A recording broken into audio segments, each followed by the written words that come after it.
ভাদোদরায় সেতু ভাঙন ঘিরে প্রশ্নের মুখে বিজেপি সরকার। উন্নয়নের নামে কি চলছে? মৃত্যুর মিছিল।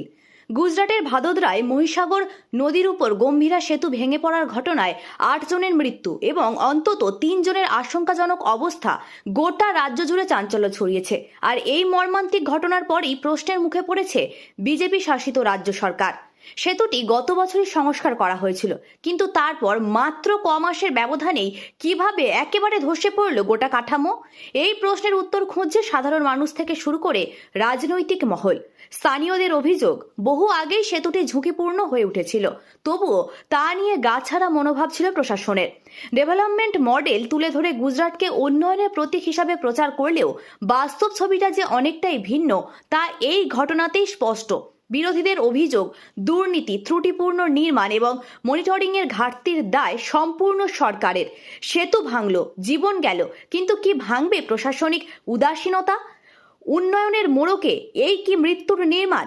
এই ঘটনায় তদন্ত শুরু হলেও জনমানসে ক্ষোভ প্রবল। আগামী দিনে এর রাজনৈতিক প্রভাব কতদূর পৌঁছবে তা সময়ই বলবে।